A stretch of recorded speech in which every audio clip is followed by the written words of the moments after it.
Hi, everybody. Monday, October 20th, 2025, and our dear friend, Colonel Jacques Baud, joins us. Welcome back, Colonel. Thank you very much for having me back again on your show. Thank you. Colonel, let me start with the Trump so called peace plan and what has happened yesterday. Israeli attack, more than 120 airstrikes in Gaza. And so far, we've learned that for more than over 40 Palestinians were murdered by these attacks. And let me ask the simple question that I ask our audience to answer it. Can Israel be compelled to peace through international law? Is that possible? Before going to your answer, here is what we've learned from one of the former Israeli Mossad and IDF member. And he said his point on the so-called peace plan. Here is what he said about how Israel sees the peace plan. Is Gaza. We have to take the people there and send them to Libya. What do you see as the future for Gaza? No future. A parking lot? A dumping ground? For what a Hotels? creative idea. I do. Okay, we have agreement. Suddenly they send some missiles. Our people send missiles from inside. And then we said, oh, there is a missile from Gaza. So now we can answer them. So you think that's also something that's possible? Everything is possible. We are going to erase Gaza. Yeah. Coral, what can I think you are the right person to answer how international law could help us in that direction? Well, Israel and the Palestinian war, in fact, because this is a war that started long ago, about 100 years ago, and that, in fact, became institutionalized since 1947, in fact. And in 1947, we had what we call the modern international international law, where in fact, UN is a fundament of that. And the international relations have been based on this new relationship that we had among nations after World War II. And since 1947, where the resolution 181 of the General Assembly opened the opportunity to have one or two states in Palestine, we have this war and we have this discussion. And in fact, you have hundreds. And in a book that is behind me, unfortunately, it's a French version, but it does exist in English. In this book, I listed all the resolutions that condemned Israel for breaching the international law. There's more 100 resolutions. In fact, Israel is the country that is the most not sanctioned, does never be sanctioned, but is the country against which you have the most sanction of the whole world since the creation of the UN. Meaning that we know since Israel was created in 1948, but they started to breach the law before because they never accepted, in fact, what Resolution 181 suggested. That means to decide whether one or two countries as a result of referendums. And nobody reads that resolution. So nobody mentioned that. A lot of people think that land was given to Israel. And I remind you, formally, not a single square foot has been given to Israel legally. Not a single square foot. That means that the whole of the territory of Israel, regardless of what you consider as the territory, regardless of whether you take the Palestinian occupied territory as Israeli or not. There is not a single square foot that has been legally gained by Israel. In 1949, as Israel applied to enter the United Nations, it was required to make a declaration according to which Israel would comply with the international law. That means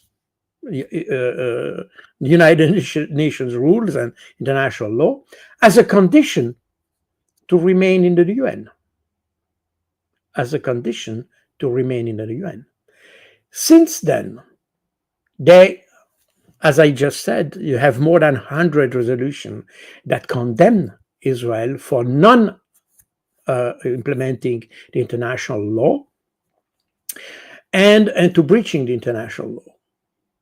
And I'm not even mentioning the number of casualties that are the result of those breaches. That includes massacres, torture, you name it. And nobody has done anything against Israel. You remember how the Western world reacted as Russia started the special military operation. And everybody tried to ban Russia, to restrict flights and visas and everything to isolate Russia. For Israel, they have killed tens of thousands of Palestinians, probably hundreds of thousands. They have stolen the land. They occupy illegally land, both in West Bank, in East Jerusalem, in the Golan Heights, in Gaza. They occupied, and they had to withdraw as a consequence of the Oslo Agreement. But now they are back with all the massacres that we have seen. We see that there is a deliberate intent to destroy people. That was reflected in recent documents of the UN saying that Israel was committing a genocide. But beyond this, merely from a military point of view, if you want, when you want to kill a leader, a Palestinian leader, by using a 1-ton bomb, that means that basically you know that there will be no collateral damages. This is a massacre, and you just hope that the leader of the Palestinian movement is among the casualties or the fatalities, meaning that we are beyond the collateral damages. And surprisingly, half surprisingly, nobody has done anything.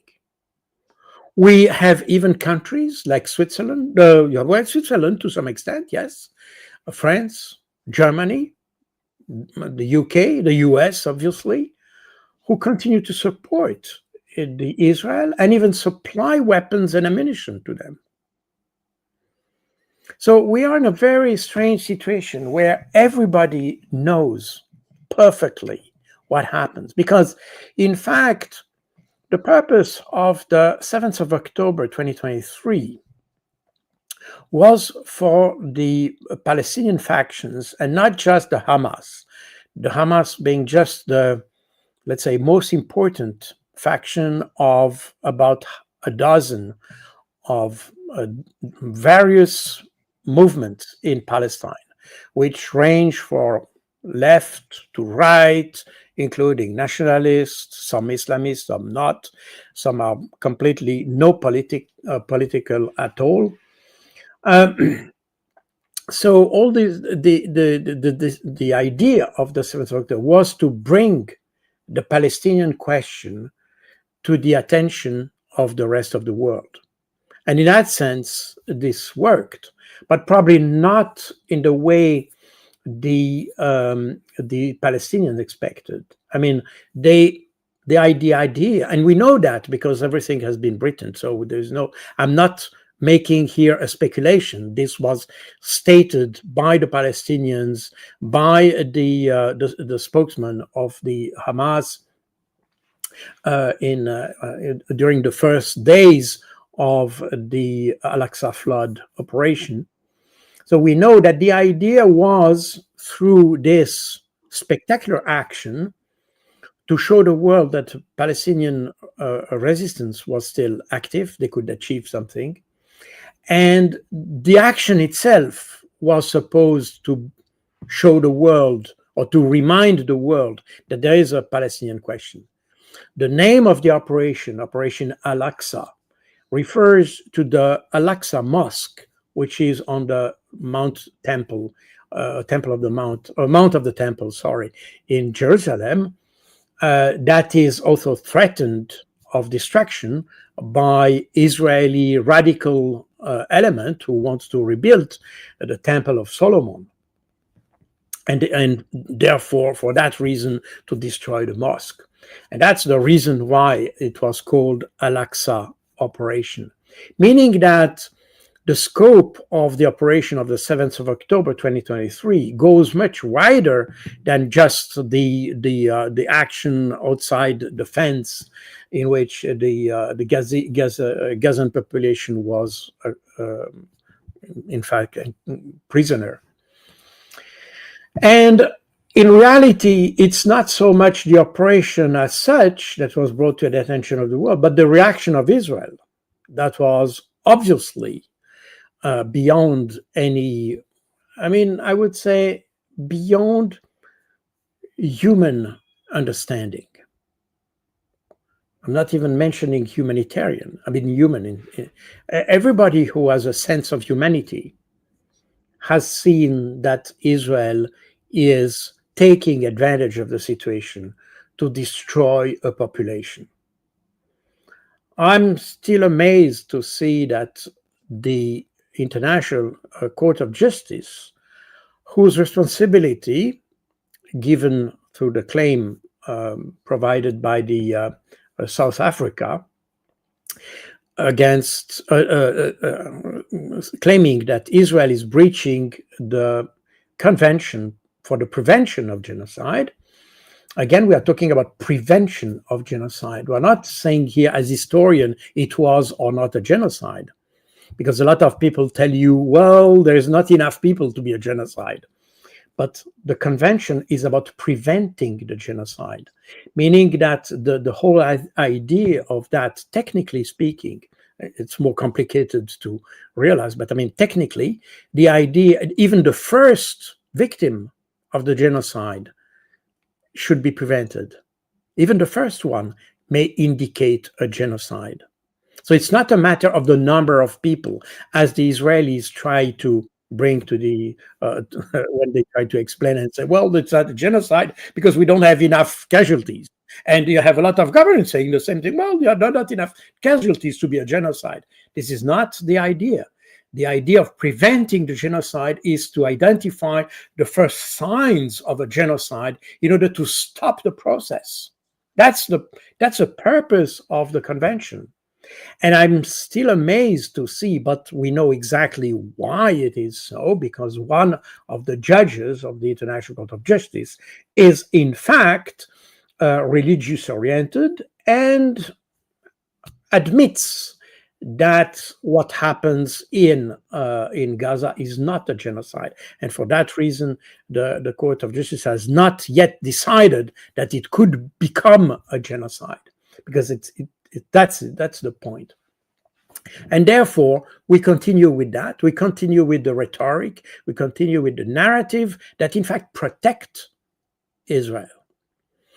And this is extremely disturbing from those who, like me, have been active in the United Nations, have active for peace in the world as a military, because we see that there is let's say, total acceptance of the idea of massacring population. And when you go to countries such as UK, France, and Germany, who have who have a systemic, we can say it that way, systemic racism against the Arabs. And that's why also, by the way, they also misbehave when they were in Iraq, Syria, Libya. They also bombed civilians. And in reality, that's, they are just returning the favor to Netanyahu, because when you criticize Netanyahu and you say, well, you are massacring civilians, Netanyahu says, well, but you have done exactly the same in Iraq, in Syria, in Libya, and Afghanistan. You see? So that means that misbehaving becomes an excuse to misbehave. And that's exactly what you see with the Western powers. And of course, this is not even mentioning the, I would say, outrageous support of US for anything that happens in Israel, that is dictated by domestic policy considerations more than the values that we are supposed to protect and to defend. And therefore we have kind of a corrupt West that is now supporting Israel, and in fact all the countries, because even if the idea of the recognition of the state of Palestine, for instance, we have seen that last month in the UN General Assembly, for a lot of countries was kind of an excuse for doing nothing else. And therefore we have recognized Palestine, but we know that they are just words. It has not been accompanied by action to implement that. And in fact, it's an excuse for giving a blank check to Israel for the massacre of the population in Gaza. And in fact, you see that even if during the show that we had in Sharm el-Sheikh, where Donald Trump could portray himself as the peacemaker and things like that, and you had others like Emmanuel Macron or Meloni, they came here just to show how good they were. In fact, they have done nothing. To be in the background. Yeah, they were in the background, exactly. Keir Starmer. But they haven't done anything for that. I mean, if they had just the slightest, the slightest dignity, they would have not gone to Sharm el-Sheikh, because they have virtually done nothing, literally nothing. And again, the recognition of the state of Palestine has absolutely no effect, and we see that today, by the way, absolutely no effect on the idea of a peace process. And all that shows that the West is now, in fact, the West is sitting between two chairs. The traditional chair, which is the support of Israel, the unconditional support of Israel, as it was promised by Emmanuel Macron, Keir Starmer, and others to Israel. So this unconditional support is there. On the other hand, they are sitting on the other chair, which is their own population, because populations in the world, in the Western world, have started to understand what Israel is about. And we are reaching a point where this conflict, or the way Israel responded to the 7th of October, has put a very strange light, not just on Israel, but on the Jewish community at large. And for that reason, you have now anti-Semitism and anti-Semitic acts that are skyrocketing in the world. And of course, this is probably not coming to the point that it becomes national security issue for those countries. But nevertheless, it starts to be a real problem. And now the Western leaders are taken between this obligation or this commitment towards Israel on the one hand, and the commitment over towards their own Jewish community. And this the anti-Semitism, and I think today we cannot talk about anti-Semitism anymore, because that's the strange asymmetric effect of this conflict. Anti-Semitism is the fact that you hate someone, in that case a Jew, because he is Jew, because of what he is, not because what he does. But now we have this kind of hate against Jews, which can be translated to anti-Zionism, in fact, reminding you that Zionism is a policy, is a politics, it's a political movement, not a religious one. And now you have this kind of anti-Zionism, or it's a mixture. It's probably, people don't even think about Zionism as a policy, but they hate the Jews not because they are or what they are, but because what they do. So it's no longer the traditional anti-Semitism that we used to have. It's a different kind of anti-Semitism. And I would provocatively say that anti-Semitism doesn't exist anymore, because nobody hates the Jews because they are Jews. But more and more people hate the Jews because of what they do. And even in many countries, France especially, where you have a very strong Zionist Jew community, where you have an active support to Israel in the media and all that, and the suppression of any narrative or comments or whatever that would advocate for the Palestinian cause, the result is that the Jews, those who defend or advocate the situation of Israel, are those who appear in the media, and therefore they attract the hate of the population. So we're in a very strange situation where the Western world, who wanted after World War II to eliminate what was one of the tragedy of the Second World War, namely what happened to the Jews. Therefore, the tribunal of the court of Nuremberg, the Nuremberg trials and all that. Now they tend to overprotect the Jews, even if they misbehave, to the point that they become hated again.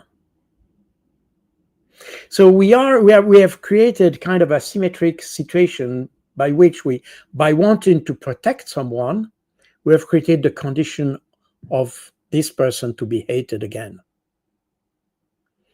And that's a very peculiar situation that we create. And we have created this hate, and this hate will continue.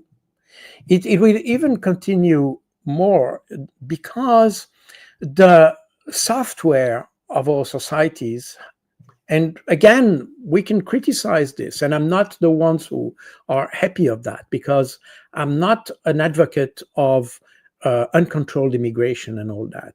I think every country should have a tight control of immigration in order to prevent situations that become that in fact change the software of the society. And that's exactly what we have now in many countries. France is an example where this increasing and growing presence of people from a completely different culture. I mean, we had in the early 20th century, we had I speak from my country, Switzerland, or you can speak about France or every country. We had a lot of immigration coming from Italy, Spain, but those people, they had a different language, obviously a different cultural background, but they had the same religion. So there were commonalities. The values were the same, the behavior were more or less the same.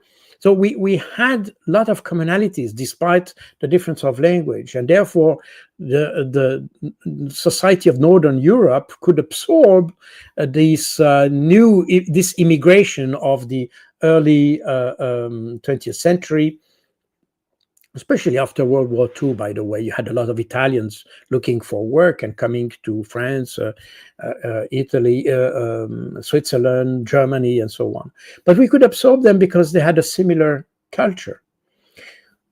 With the Muslim immigration, and it is absolutely not to say that this is a bad immigration, and I can even see a value to have other societies coming with other values and all that. But when it comes in an uncontrolled way and a massive way, and you don't give time to the society to adjust to that, you create a situation that can generate conflicts. And that's what we have in France as an example. Meaning that when you add this societal issue of uncontrolled, and the French have never been able to manage immigration. That's fascinating to see that. It's interesting because we tend to relate the struggle against immigration to the far right. And in the early 80s, you had the far right that was opposed to this immigration, North African immigration. But what we don't say is that at the same time, in the early 80s, you had also the Communist Party who was opposed to this immigration because it became kind of a competition to the workers, the French workers. And it was unfair competition because those people coming from Africa, you could pay them much less than a French worker. And therefore, by having this immigration, you could create tensions with the worker class in Europe. So you had those two extremes that were, for different reasons, against immigration. And again, the problem, I don't want to make the whole history of immigration in France, but the fact is that for those reasons, the French never managed to have, let's say, a smart control of immigration. They let it do, and at one point, they realized that there was immigrant and that was a second society within the French society. The problem with that, beyond problem related to immigration as such, is that when it comes to Israel, well, the software of the society has changed. 80 years ago, you could say we had, taking France as an example, you had a more Catholic or let's say Christian approach to Israel, and let's say it was not really conflictual because this was decided that we should support a population that suffered during World War II. The French themselves have suffered from occupation. Therefore, there was a sense that it was normal to support Israel. But today, we have people that are in our countries. They came because their land was destroyed by ourselves. Their land have been destroyed by Israel. Israel, not directly, but they feel that Israel has a role to play in the destruction of the country.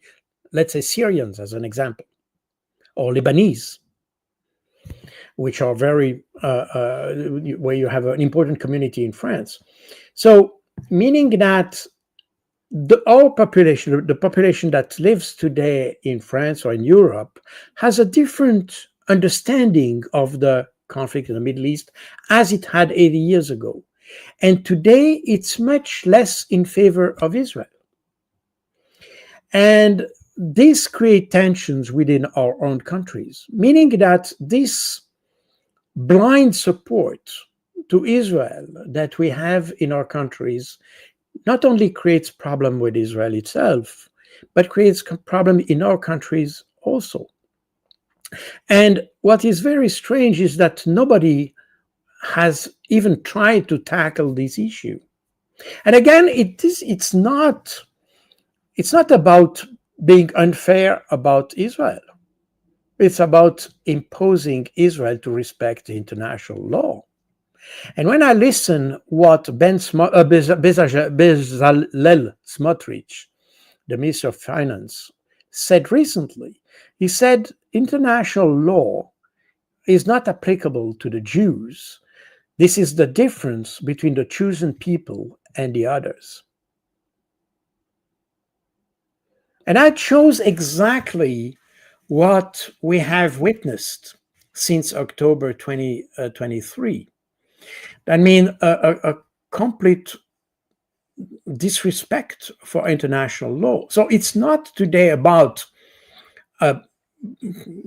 let's say, reacting violently against Israel, but to remind Israel that it is part of the international community. It's not, Israel is no exception in the international community. The problem is that since 80 years, we have tolerated everything. We should, in theory, based on the promise that Israel made in May 1949, as it requested to enter the UN to respect international law, we could, based on that, say to Israel, well, guys, you don't fulfill the requirement, you are no longer a member of the UN. That would be already something, which is based, by the way, on the promise that Israel has done. I remind you that in 1948, in September 1948, as the Arab countries reacted after Israel declared independence, because this declaration of independence was in fact a declaration of what we say in French, fait accompli. That means that you make, as this is a fact now, that you have a partition of the territories. And it was against the resolution of the UN. So in application, and not as we usually said that the Arabs refused the resolution 181. In fact, the Arabs, in application of that, reacted and intervened in Palestine and ensured the crisis. And in September 1948, the UN sent a special envoy to solve the problem. And it was assassinated by whom? By the Israelis. So we see that since its very creation, Israel has always refused to be bound to the same rules, the same laws as other people on this planet.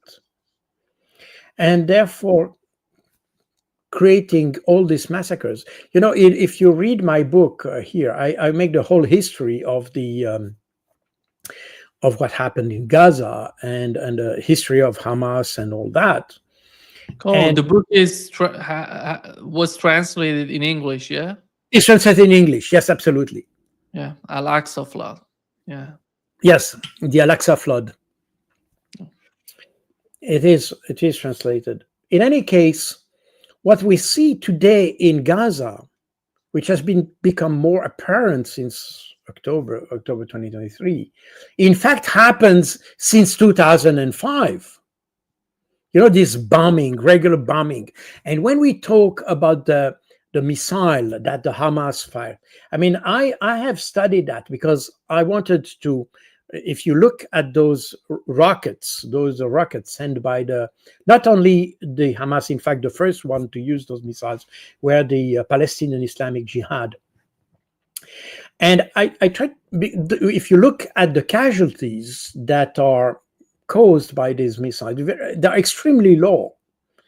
Probably not. When I wrote the book, my first book on asymmetric warfare, there were over 10 years or 15 years, you had only 4 casualties. I mean, almost nothing.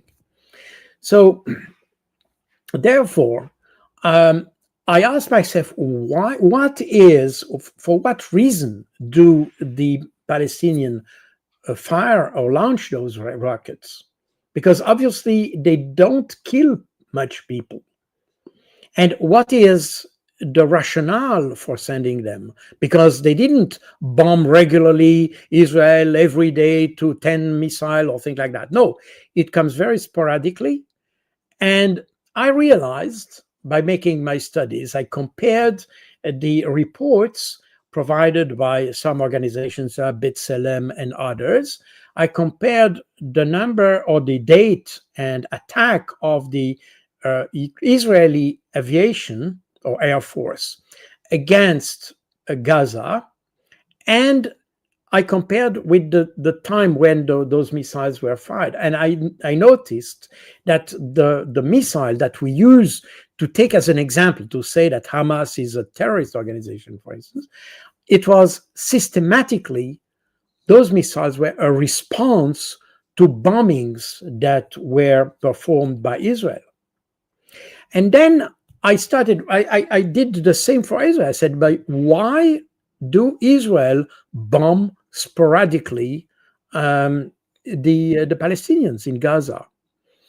And I noticed, and I explained that because this is very well documented, in fact, that in fact Israel considers that even if they have a truce or a ceasefire agreement with the Palestinians, killing or bombing, because when they say killing, they don't send a sniper or something like that. They just send an aircraft, they bomb people with a 500 kilos bomb, and they kill a whole a block of houses or things like that. I mean, they destroy 20 people just to reach one. But the Israelis consider that killing a Palestinian leader is not a breach of the ceasefire. Therefore, for them, it's no breach of the ceasefire. And when we talk about the Hamas launching a rocket or things like that, we never mention that prior to that, you had a strike from the Israeli Air Force. So meaning that we have a completely distorted understanding of what's happening in Gaza. And we have the feeling and the perception that the Hamas is bombing Israel sporadically and randomly just to kill people. But it's definitely not the case. And therefore, we can, if we analyze the facts, we can say everything that is done by the Hamas is a reaction to something. And a reaction to something equates to the definition of a resistance movement.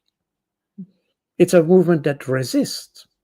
And I remind you that the resolution 45-130 of December 1990 defines the Palestinian, first of all, legitimizes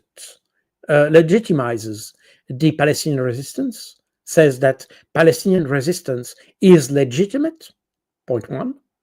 And second, say that this resistance is even legitimate with all means, including armored force. Meaning that, and that's the reason why in the recent ceasefire agreement, the Hamas didn't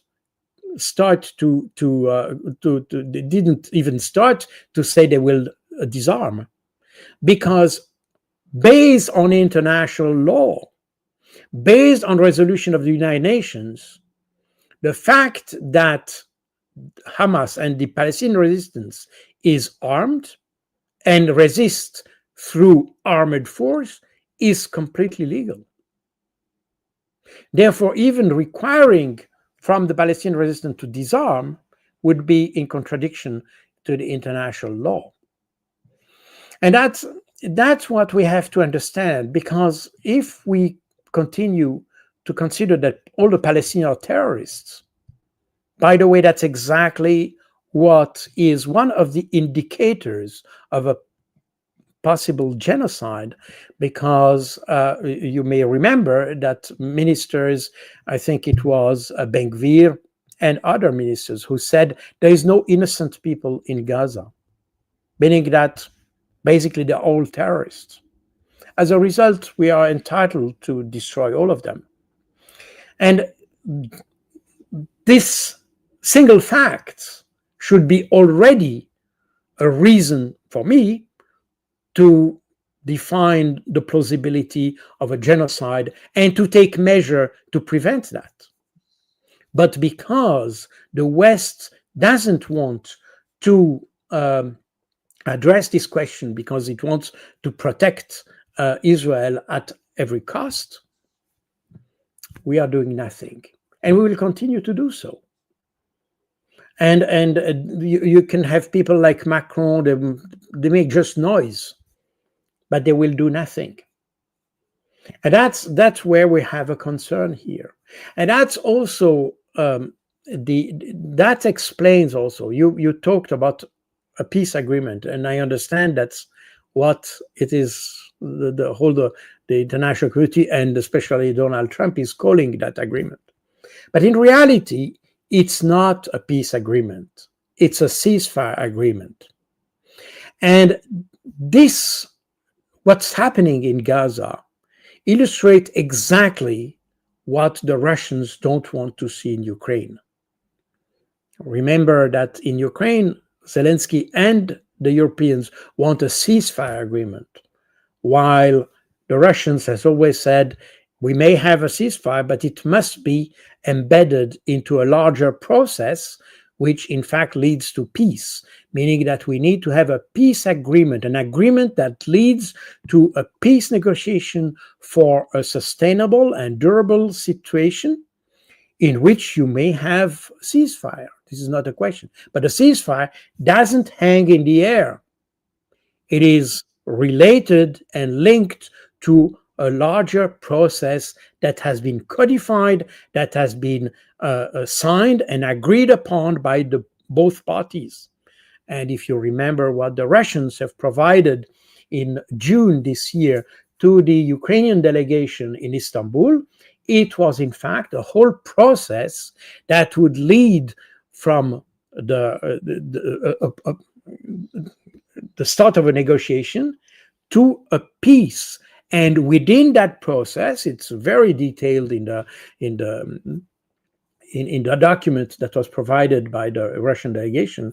You have in that process, you have a ceasefire where the modalities are explained in a very detailed way, by the way, to avoid precisely what we have in Gaza today. The problem is that in Gaza, Trump wanted a very shiny treaty or agreement so he could make his show in Sharm el-Sheikh, but they never really, first of all, involved the Hamas on that.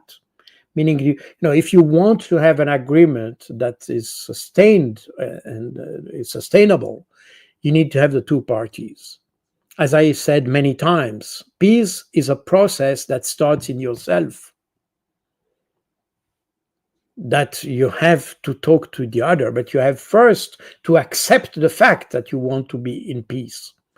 And what we have today is a party, namely the Palestinians, who have not even been really asked. They have been asked to accept, but they haven't been asked to elaborate the document. They have taken no part in make, and even the Arab countries that were involved in the generation of the document, they were eventually betrayed because the document was eventually modified and amended by Benjamin Netanyahu, meaning that this ceasefire agreement is in fact a document that was crafted by Trump and Netanyahu, and and the Hamas was required to accept it. So this can in no way be a peace agreement. It cannot work. And I think this, what we have seen in the last couple of weeks, is exactly the example of what the Russians don't want to see in Ukraine. And the interesting thing is that only, I mean, I haven't seen anybody who tried to compare the two situations, because in fact you have you have those both conflicts, and you have some similarities. We have already addressed that in your show many times. But when it comes to this peace agreement, we have exactly here the example of what we don't want to do in Ukraine. And what Trump has done in Gaza is exactly the reason why the whole issue that we will be talking about, Tomahawk, Zelensky, Budapest, and all that, that's exactly that will, in fact, support the Russian idea that we cannot deal with the crisis just as Trump did. A peace process cannot be imposed through thanks to someone. It has to be accepted by all the parties. It has been interiorized. I don't know if the word is English, but in any case, that should come from the interior of yourself.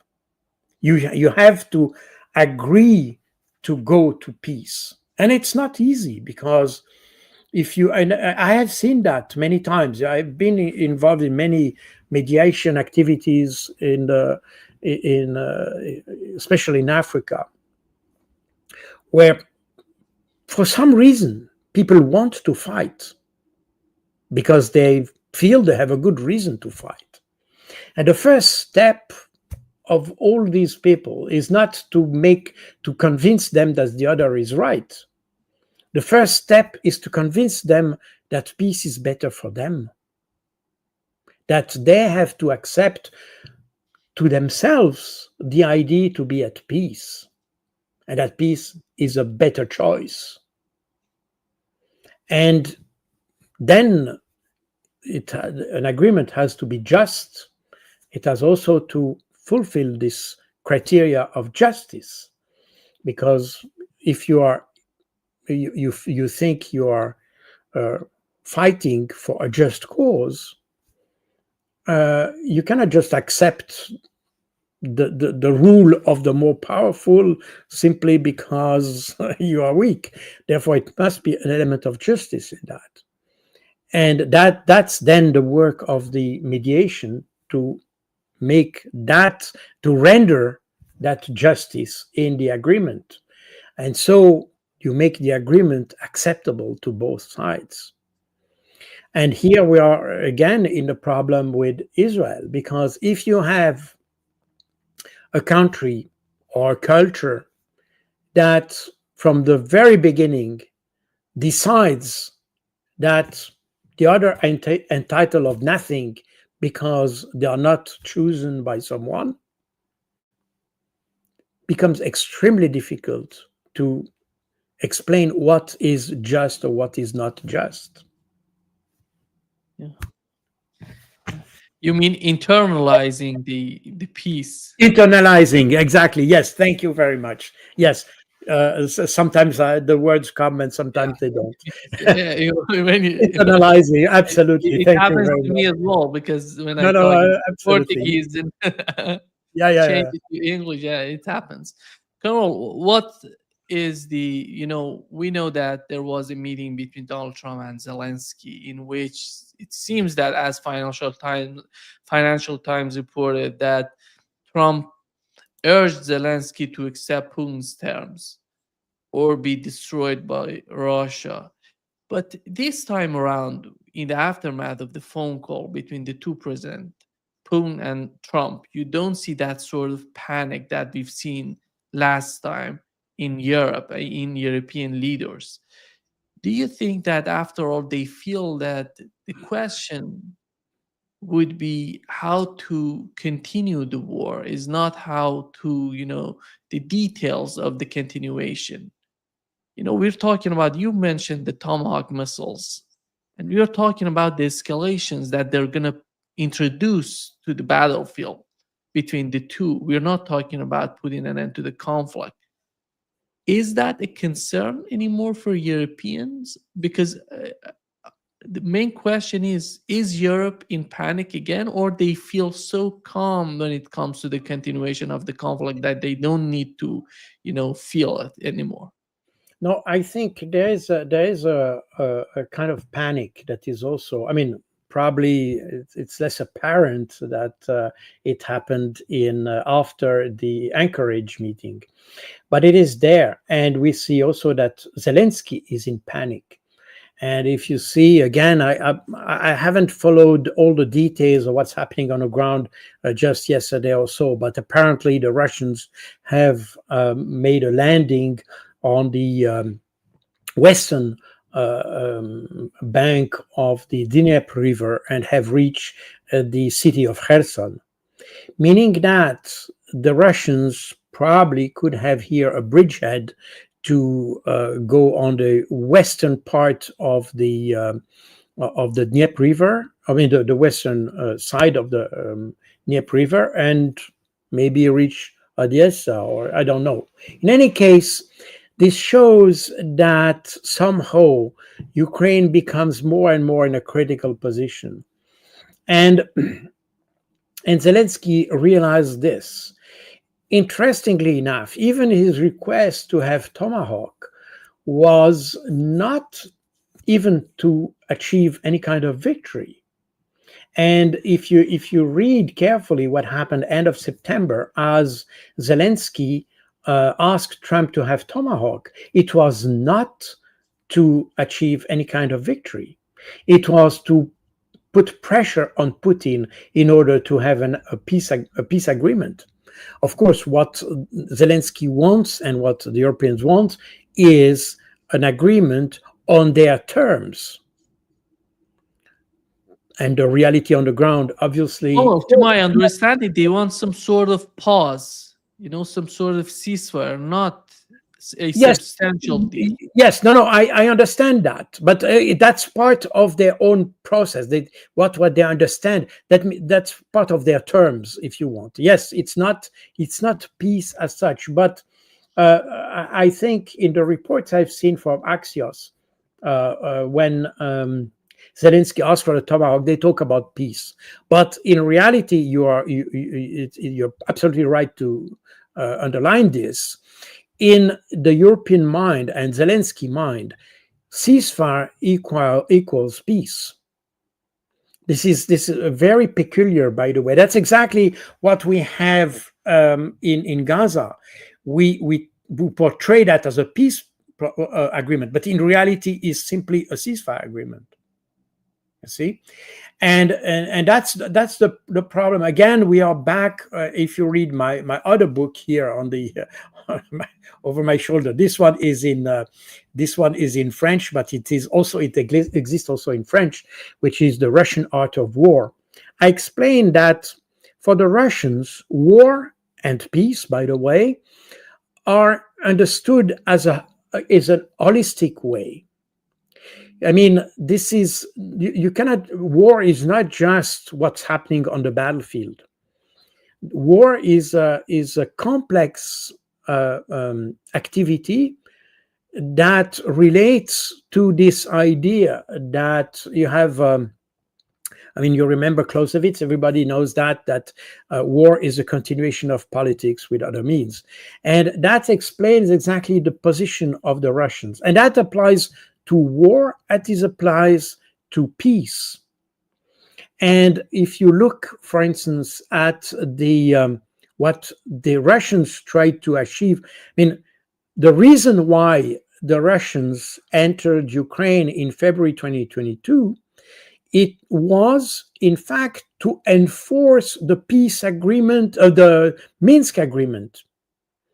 Because again, you have politics, the Minsk agreement, and you're supposed to apply. But after 8 years, the Ukrainians were not prepared to, and in fact refused to implement those agreements. And therefore, I don't want to make the whole history, but I explain that in my books. But the idea then to enforce the political agreement through force. because Ukrainians have signed for this. Russians, or the not the Russians, but the Donbass authorities have signed for this agreement, and therefore it needed to be implemented. Later, as the Russians entered Ukraine in February, end of February, and they started to get closer to Kiev, this created a political pressure, and Zelensky, already on the 25th of February, by the way, asked to negotiate with the Russians. Therefore, here again, you have exactly the same move. You use military force because politics has failed, and then when force comes to a certain objective, you are back to politics. That's the reason why the Russians have never refused negotiation, because that's part of the process. You have an agreement, it doesn't work, okay, then the condition change and all that, you are forced to do war. But then war leads to a situation where probably it's better to negotiate, and that's exactly what happened end of February 2022. Then after the European short-circuited that, it resumed mid-March 2022. Again, the Europeans made the whole attempt, the Ukrainian attempt, to fail, and you had the third attempt in August 2022. In any case, that's this way of playing on both sides, the military, the defense policy, and the foreign policy, alternatively, in order to achieve success. Meaning that the Russians, and that's exactly when I explained what they gave to the Ukrainian delegation in June 2025, this June, they describe a complete process of peace, because for the Russians, they understand war a little bit as you would see a movie, while the Europeans see war like a photograph, a picture. And that's exactly why when we have, for instance, they talk about a ceasefire, which is hanging in the air. There is no condition, unconditional ceasefire. That's what the Europeans want. But there is no process before, no process after. Nothing is related to that. While the Russians have explained, we are not against a ceasefire. That's, by the way, Vladimir Putin said it on the 14th of June, 2024. He explained that he's ready to a ceasefire, but within the context of a negotiation that would be initiated by Ukraine abandoning the idea of being member of NATO and ceding the territories of Kherson, Zaporozhye, Donetsk, and Lugansk. And that would be the start of a process. And in this process, you have a ceasefire, and that leads eventually to peace. So the Russians sees all these, they have a process-oriented mind, while when it comes to conflict, and I could say even politics at large in Europe today, they don't have process in mind. They just see isolated actions that are completely disconnected from each other. And that's exactly what leads to the economic failure of France, all the failure that we have, because we never see the relationship with what we do. That's explained also why we wage war in the Middle East. Nobody knows what kind of objective we wanted to achieve. I've met several of my friends were involved in the war in the Sahel region, Operation Barkhane against Islamist group, or I mean, they are not only Islamist. Anyway, those armored groups, let's say, in Mali, Niger, and so on.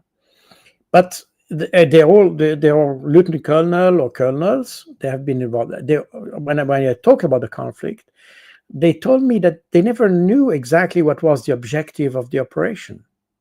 They killed people, well, okay, but they don't know exactly what What was the objective of the whole thing? And that was never said. If you read the strategy that was developed by the French government for the Operation Barkhane, you have no real objective. And that's exactly the way we do think. We do things just isolated action, completely disconnected from something else. And that's the reason why everything we do is in fact do at tactical level. There's no strategic vision of what we do. We are not strategic in our mindset. We have a tactical mindset. That's the reason why I very often, when I talk about the generals in Europe, I said these are corporals with stars on their shoulders, because they react like corporals, like sergeant on the battlefield. They have no vision. They don't know exactly what they want to achieve, and that's the problem. This is. And if we talk about the possible war in Europe, for instance, we can have the best tank of the world, the best aircraft of the world, everything you want, cyber, think, or whatever. The problem is the Russians will be superior because they think strategically. They have a vision of what they want to achieve. They know they have objectives, and they have a way to reach those objectives. And that's exactly why they are successful in Ukraine.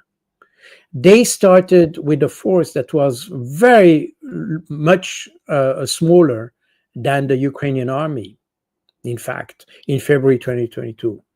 And in addition to that, not only had they very little, a very small contingent in Ukraine, in addition to that, they had the armies of the Lugansk and Donetsk republics, who were militias that had not the same training as the Russian army. So they were even weaker than the Russian, meaning that they started this war with very little resources, and nevertheless, they achieved success. The reason why they achieve success is because they understand action in the framework of a strategy, and they know exactly where to go. Westerners, and that's the same with Ukraine today, we see exactly this is the lack of strategy, this lack of strategic thinking. We try to solve tactical problems instead of having a vision of what we do. And again, what I'm saying, and that's what I mentioned in my books, by the way, it is one of the quotation of my book, the quotes of my book. Sun Tzu used to say, tactics without strategy is just noise before defeat. Yeah. It's exactly what we have.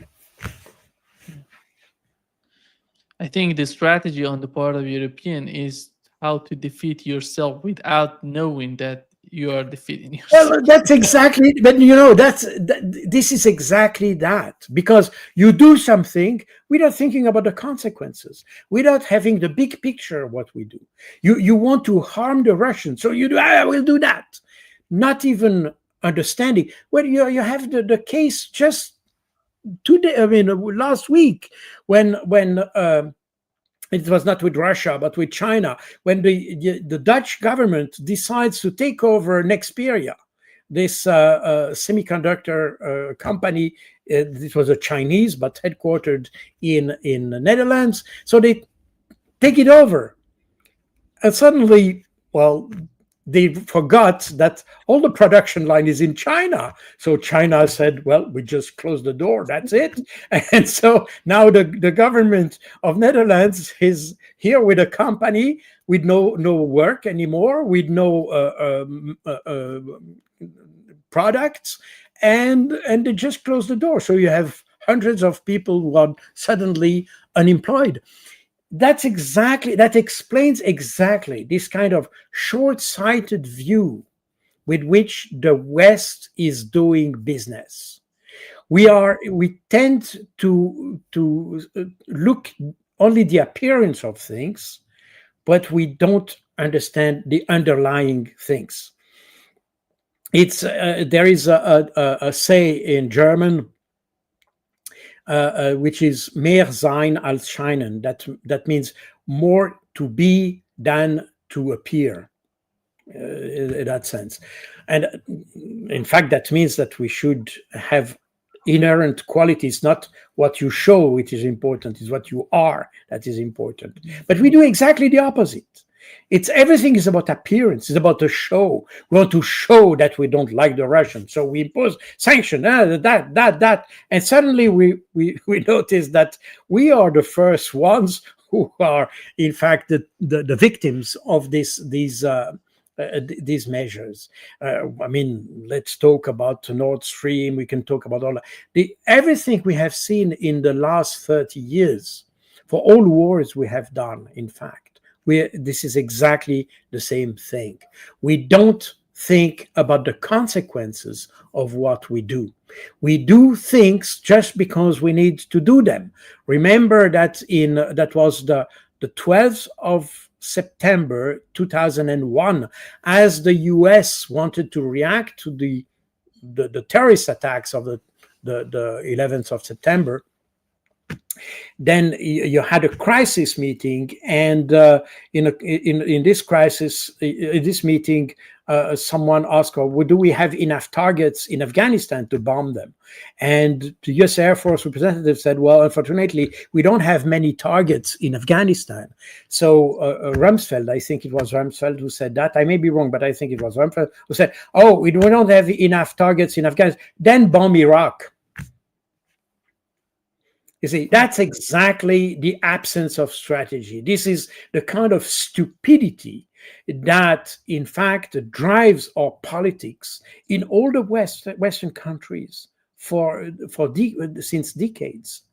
And that's exactly what the price we are paying now, because instead of waging stupid wars, the Chinese have educated people, they have created an infrastructure, they have created an industrial basis, and now they are leading in all emerging technologies because, again, instead of spending money to kill people somewhere in the Middle East for no reason, they built up their own know-how, their own capacities, their own capabilities, and now they are leading. There is no mystery in that. And as long as the West doesn't understand that, he will fail even more. And I think if we don't realize this, I'm very pessimistic about the West. I mean, there is the picture that we have today is not very enthusiastic, but but I think it can worsen definitely if we don't realize that, and if we don't realize it soon. Exactly. Thank you so much, Carl. Great pleasure as always. That was my pleasure. Thank you very much for inviting me. Thanks.